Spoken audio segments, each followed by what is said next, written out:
In this video, we're analysing Tesla's absolutely insane demand through 3 lenses: order backlogs, price increases, and EV adoption. And while this paints an incredibly strong picture for Tesla and by extension Tesla stock, it simultaneously highlights the current collapse of ICE vehicle sales and clearly signals the imminent bankruptcy of most of the world's large automotive manufacturers. But don't take my word for it. We'll look at the data and you guys and girls can make up your own minds. So let's get into it. Hey guys, thanks for watching. If you enjoy these videos, there's a bunch of ways you can support the channel, access exclusive content and perks. Check out the links in the pinned comment below. If you want to take it to the next level, join thousands of members on Patreon to gain exclusive access to over 100 Q&A videos, loads of exclusive content, exclusive access to my up-to-date 10-year Tesla stock price targets, and even access my Tesla valuation model at the investor support level and above. You can also pick up some Tesla, Elon, and investment themed merch in the merch store, so check out the links in the pinned comment below, and thanks for your support.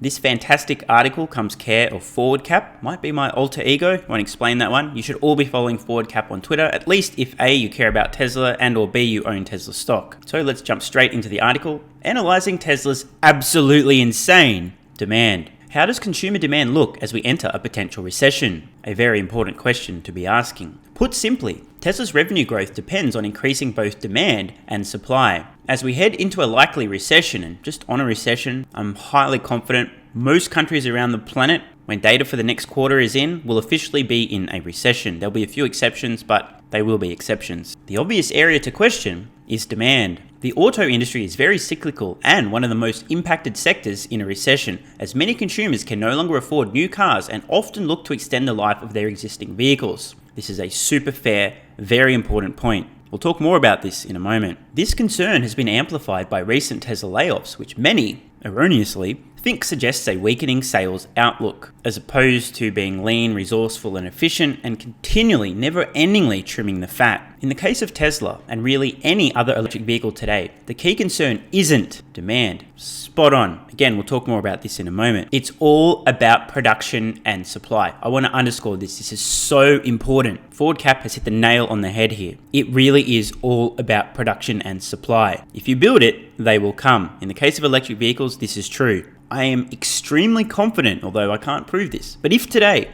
global electric vehicle production was 40 million units per year, every single one of those vehicles would be selling. Now, keeping in mind this is a complicated issue, I'm not saying at today's prices, but if production scales up, costs come down, more people can afford them, blah, blah, blah. We're still a few years away from this level of production, but when they're being built, they will sell. All of them. Even the steaming piles of shit. That's how strong demand for EVs is. This post will briefly cover 3 areas to analyse Tesla's demand: backlogs, pricing, and EV adoption, before summarising the key risks to their growth targets. Production. Backlogs. Despite significant increases in prices and production rates, wait times are currently at record highs. Now, can we please just take a moment here? Tesla is producing more vehicles today than ever before, meaning they can supply more vehicles, meaning there's more supply than ever before. And as we're about to see, Tesla has significantly, not incrementally, not marginally, significantly increased prices across the board, yet still have record long wait times as I record this video today. Think about that. And if it hurts too much, well, I'll explain anyway. If you order a base Model Y in the US today, in mid-July 2022, you have to wait until next year to get it. International wait times are similar and also at record levels. And here's the proof. Model Y, estimated delivery if you're putting an order through today on the Tesla website in the United States, estimated delivery window between January 2023 and April 2023. This is not only bananas, but also shows how compelling Tesla's vehicles are. Many consumers are impatient. In fact, one of the best ways to be successful in business today is to get people their products faster. People are willing to pay to get things faster. Shout out to same-day deliveries and so on. Amazon is a great example of this. The main reason Amazon has done so well is because they can get you products faster than just about anyone else. Yes, they have a great selection as well, but the main reason, bang, very quick. The fact that consumers are still ordering these things knowing they're going to have to wait this long really speaks of the insane demand. Troy Teslak, who you should all also be following on Twitter, is a great resource for tracking Tesla's delivery forecasts. He recently noted that Tesla's backlogs have increased to a record high in June. Man, I'm really resisting the urge to make constant jokes about record highs. This is despite significant increases in both prices and production rates, both of which put downward pressure on customer wait times, implying strong net order growth. As I said earlier, think you can't figure it out, I'll explain. This is what we're talking about here. Increasing supply puts downward pressure on wait times. Increasing prices put down pressure on wait times. Less people can afford to pay a higher price. And if there's more vehicles available and less people can afford the higher price, clearly you're actually going to be compressing demand. Yet despite this, we're still at record levels. You guys and girls do understand the implications, right? This is crazy. I won't go as far as to say Tesla is invincible in terms of demand, but honestly, if Tesla jacked up their prices another $10,000 across the board, I personally believe we'd still have significant wait times. These are Troy Tesla's estimates for Tesla's order backlog in units going back till November 2021. Now, I really want to underscore this. I know it may be a bit repetitive, but it's so important that people get this. During this period of time, Tesla has massively increased their production, aka their supply, and massively increased their prices. You would think that this should be flipped around. The more supply, the more available vehicles for consumers to purchase, and the higher the prices, surely the smaller their order backlog. But no, why is this happening? There's a few reasons. One, the more Teslas Tesla sells, the more Teslas Tesla sells. What do I mean? Word of mouth. You get a Tesla, you won't shut the fuck up about it. I'm sure most people watching have had this experience either because they're the one who won't shut the fuck up or somebody they know won't shut the fuck up. They get a Tesla, they're so in love with the product, they want to tell their friends, their family, their colleagues, their co-workers, take a test drive, check this out, watch fart mode and so on. So that's one factor. Every time one Tesla gets delivered to a customer, they'll probably sell 2 or 3 or 5 or 12 more Tesla vehicles as that customer rants and raves. But in addition, this is actually underscoring the growing demand for electric vehicles in general. What's happening now is more and more consumers are becoming familiar with the idea of an electric vehicle. Then they eventually see, oh, my neighbor just got an electric vehicle. Let me check it out. Hey, you got a Tesla, man. Tell me about it. And next minute, ranting and raving neighbor. We're at the tipping point now for EV demand globally. As we see here, in the span of less than 1 year, Tesla's wait times, order backlogs have approximately doubled despite increasing production and price hikes. This clearly demonstrates that demand for compelling electric vehicles has absolutely exploded. And this is a feedback loop. The more electric vehicles get out on roads, the more compelling electric vehicles, I should say, the more consumers get first-hand experience. They hear from a neighbor, friend, colleague, family member, etc. Then they learn, oh, it's way cheaper to own and operate. There's almost no maintenance costs. It's way cheaper to recharge than refuel a gasoline vehicle. Winning, winning, winning, winning, winning. Suddenly more consumers who maybe have heard about an electric vehicle but that aren't really sold or think the range is crap or something like that actually find out the facts and then go, you know what, why would I buy an ICE vehicle? I'd literally need to be a moron. What we're seeing here visualized is more and more consumers becoming aware that they too would need to be a literal moron to buy an ICE vehicle today. Not every consumer understands this yet, but as I said, the more EVs on roads, the more consumers realize, oh, I would actually need to be a moron to buy an ICE vehicle if I can afford the sticker price on a comparable EV today, because over the lifetime of ownership, it's going to be much cheaper to own and operate. Plus it's safer by default, lower center of gravity, battery pack, no engine means bigger crumple zone, blah, blah, blah. And it also performs better. And it's also got better software features, functionality, and updatability. Yeah, I definitely would need to be a moron. And I'm not a moron, therefore my next vehicle will be an EV. We've also got a breakdown in table form. If you guys want to nerd it out, pause the video, have a look at this. Some very interesting stuff. Out of interest, notice that the standard range entry-level vehicles are those that have the biggest backlogs. This again is really important to understand, and let me explain why. At the very top of the table here, the backlog for Model 3 standard range, 28,000. Model 3 long range, 25,000. If we go down a little bit to red,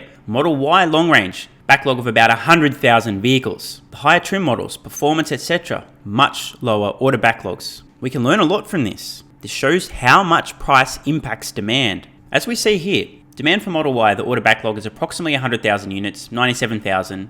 Model Y performance is 1/10 of the demand. So the entry-level Model Y, which is actually the long range, has about 10 times the order backlog as the Model Y performance. What's the price difference between these two vehicles? Here we are over on the Tesla configuration website. Zoom in a little bit for you guys. The difference in price between a Model Y long range, as I record this, $65,990 versus the Model Y performance at $69,990. $4,000 price difference, 10 times difference in demand. In percentage terms, the performance Model Y is about 6% more expensive than a Model Y long range. Going back to the order backlogs here, I know this is a bit nerdy, but it's super important to understand. We can kind of reverse engineer how much of an impact prices can have on demand. A $4,000 difference in price on the Model Y between long range and performance equates to about a 10 times difference in order backlog. Think about this. Now, I know this isn't perfect, but let's just play along at home here, think through this logically. In theory, ballpark stuff just to paint a picture. In the future, If Tesla's demand is no longer absolutely insane, maybe they're producing 5+ million electric vehicles per year, they've got way more supply.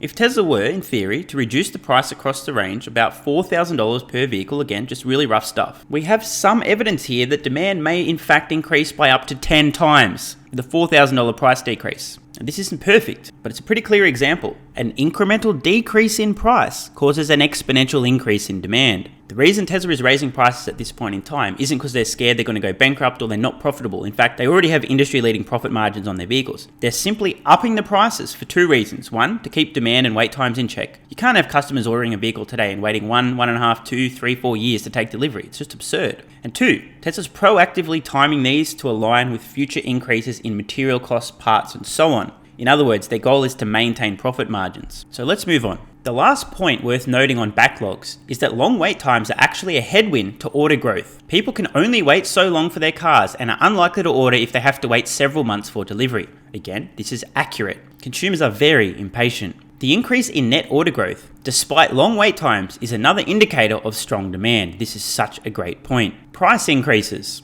In late 2021 and multiple times in 2022, Tesla increased vehicle prices across all models and regions. This most recently happened in mid-June, after recession fears had already begun. Talk about a big swinging dick moment, by the way. People are freaking out about a recession, and yes, the automotive industry is cyclical, so in theory, a recession does affect the automotive industry. Yet Tesla strutting around, massively increasing prices while people are freaking out about a recession. This was such a strong signal. Now again, if you're a nerd, pause the video, read all of these. In short, over the right here, the total increase over the last, call it 15 months, Q1 2021 to Q2 2022, across the range, Tesla's high volume vehicles have increased 22%, 22%, 11%, 31%. 15%. Remember, we talked about a 6% price differential between the Model Y long range and performance, a 6% difference and a 10 times difference in order backlog, and here we're looking at double-digit percentage price increases across every single one of Tesla's products in the last year and a quarter. I mean, 31%, 15%, 31%, 13%, 34%, and 16% price increase. Yet once again, I repeat, order backlogs have increased despite these insane price increases. By raising prices to this degree,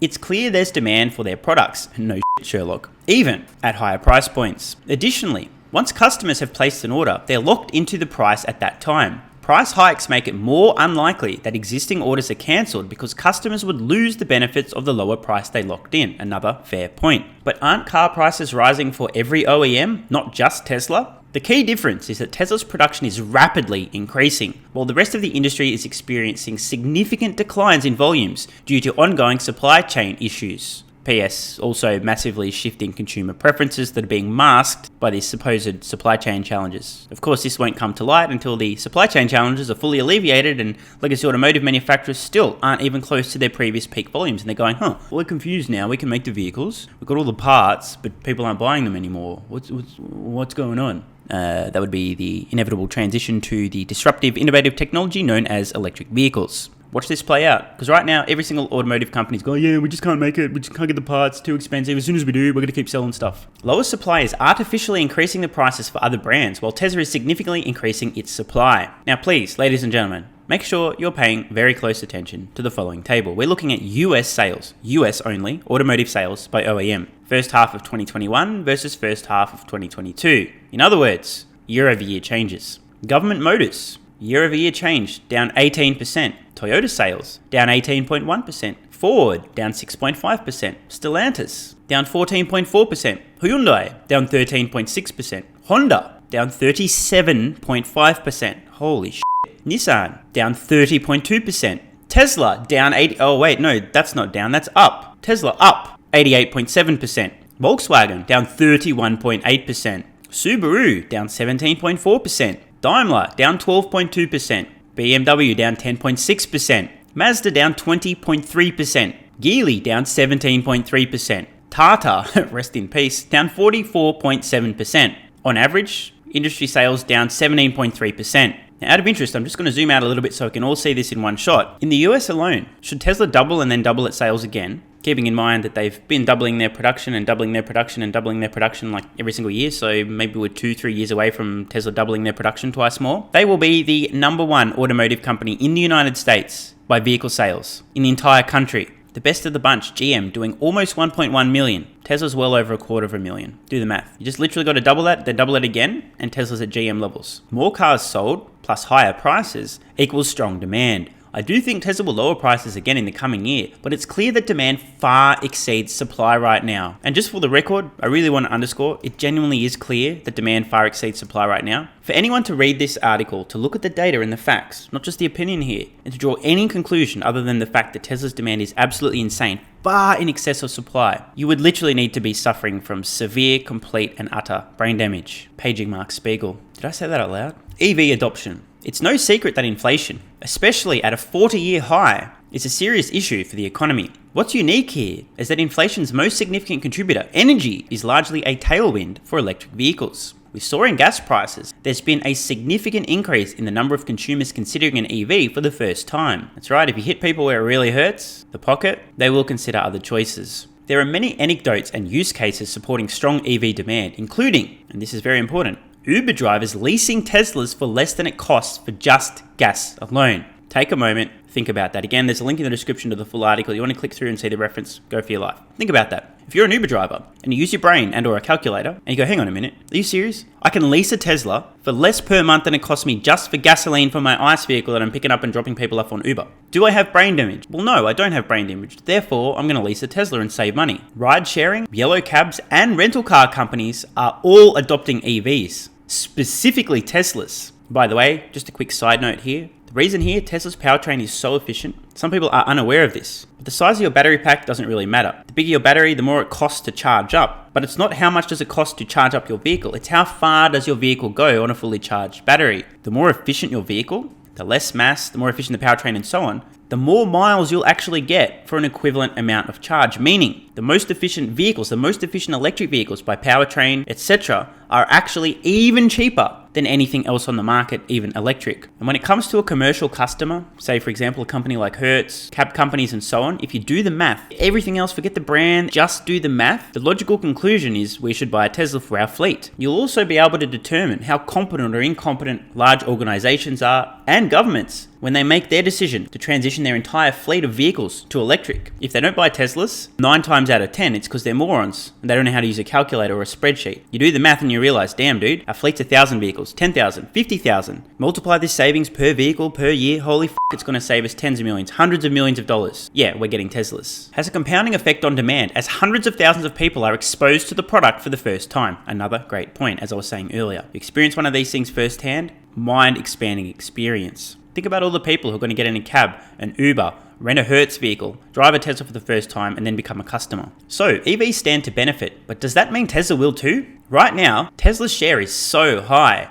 Resisting the urge to make another joke about being high. Around 70% of US EV sales. That any increases in EV adoption will benefit Tesla indirectly. This is another great point. When people consider an EV for the first time, they're likely to compare prices and specs against the market leader. There's no better example of this than the Super Bowl, where 8 different OEMs advertised their electric vehicles. By the way, if you guys are curious, search for Solving the Money Problem Super Bowl ad reactions. I reacted to a bunch of these. Absolutely hilarious, and not hilarious in a good way. Tesla doesn't even advertise, but still saw a large increase in orders from competitors' EV ads. This is important. There was a huge spike in orders for Tesla vehicles in the 24 hours following the 8 Super Bowl ads from Tesla's so-called competition. Why? Consumers say, oh, EV, oh yeah, cool, let me check. Do some research. Wait, why am I going to buy a Polestar when the Tesla's cheaper and better? I'm just going to buy a Tesla. This literally happened. Not only does Tesla not need to waste money advertising, aka tricking dumb consumers, that's what advertising's for, I'm sorry to say. Yeah, sure, you might claim, oh, just inform consumers. Yeah, bullshit. 99% of advertising is not about informing consumers. It's about manipulating them into buying your product. Because if it was so good it would sell itself, you wouldn't need to advertise, aka manipulate.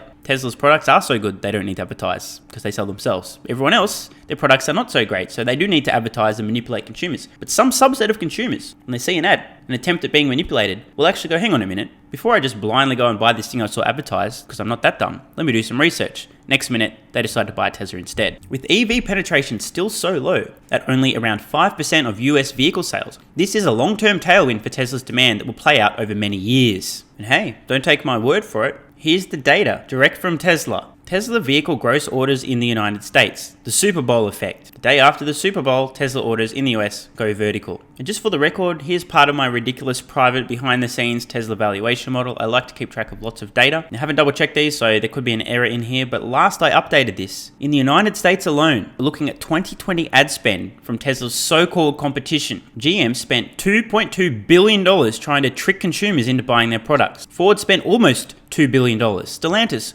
$1.5 billion. Toyota, almost $1.5 billion. Honda, over $1 billion. Nissan, VW, Hyundai, and Kia, all over $500 million each, for a total, just from these companies, of almost $11 billion spent trying to convince consumers to buy their vehicles in the United States. Tesla's so-called competition is spending $10 billion per year to advertise vehicles. Now think about this. As the ad spend shifts almost entirely to electric vehicles, this is $10 billion being spent by Tesla's competition to effectively advertise Tesla vehicles. Now I know not all consumers are smart enough to do their homework and do their comparisons, but many are. So not only are Tesla's competitors literally, and I mean literally, paying Tesla billions of dollars to build factories to put them out of business via zero emission vehicle credits, we're seeing the same shit here with advertising. It's insane. Tesla's biggest risk: production. Clearly, demand is not an issue for Tesla, and I believe the same for most other EVs today. Again, I actually agree. Even the shitty EVs, you make them, people will buy them. Doesn't mean they're going to buy a lot of them, but they will buy them. This is very critical heading into a potential recession where demand is the biggest issue for most other companies and industries. Unfortunately, ramping production has been a significant challenge for Tesla this year, specifically at its new Austin and Berlin factories. What's that thing that Elon says? Production hard? Something like that? Here's the proof. The production ramps have been slower than the company had hoped, and also some investors had hoped. There are many factors at play, but the most important ones are new manufacturing methods and the internal 4680 cell production. By introducing completely new manufacturing methods, i.e. front and rear castings and structural packs in Austin, Tesla's production has been slower than what the Shanghai facility experienced when it first opened in 2020. Of course, Shanghai was just replicate what we've done in Fremont in a more efficient manner, whereas Austin is ramp production on this brand new technology, including the 4680s, the rear and front castings, and the structural pack. So a huge amount of new technology in there. Not surprising there's been some challenges ramping production, but first deliveries from Austin have already commenced, and this is a very good sign. New factory production has also been limited by 4680 cell supply. In February, Tesla produced its first million 4680 cells, but that's only enough for 10,000 vehicles. There have been some challenges in scaling cell production, which is fairly predictable given the new technology. Tesla has largely de-risked this issue by starting Berlin with vehicles using 2170 cells and recently introducing a 2170 production line in Austin. Additionally, their Shanghai factory was recently upgraded to increase its production capacity to over 1 million units annually. These moves will help scale production in the rest of 2020, but growth in 2023 onwards will be largely reliant on scaling vehicle and cell production in Austin and Berlin. These new technologies will eventually lower Tesla's production costs and increase gross margins enormously. But for now, they present risks to achieving their growth forecast. Fair point. And by the way, I do just want to point out how absolutely hilarious it is that Tesla's biggest risk is achieving their production targets, their growth targets. The biggest risk isn't going bankrupt, it isn't this, that, or the other. It isn't demand, no. Biggest risk to Tesla is literally being embarrassed because they set a production goal here and they only got to here. The real question, the biggest risk here is, does Tesla absolutely shoot it out of the park? Do they grow production twice as fast as anyone's ever grown production before? Or 4 times as fast, or 10 times as fast, or 20 times as fast? That's the real question. That's the biggest risk. How ridiculously fast can Tesla grow their production? Conclusion. Entering a potential recession. Many skeptics think Tesla should be worried about them. Let me just fix this. Entering a potential recession. Many morons think Tesla should be worried about demand, but there's no data to back this up. The real risk lies in their ability to meet strong demand by scaling vehicle and 4680 cell production. I'm confident in Tesla's ability to overcome these challenges given their track record of scaling production and top engineering talent. A production issue is a significantly better problem to have relative to a demand issue, especially in a potential recession, because you can still mostly control your own destiny. Important point. Their Q2 earnings call this week will hopefully give more insights into the company's progress in these areas. Excellent article, compelling data, couldn't have said it better myself. Now the next time any of you hear somebody say that the competition is coming, Tesla's demand is in question, or so on, assuming they aren't suffering from brain damage, in which case they're absolutely a lost cause, please send them a link to this article or the video so they can make up their own mind. As I said earlier, I genuinely don't believe anyone who isn't suffering from brain damage can draw any conclusion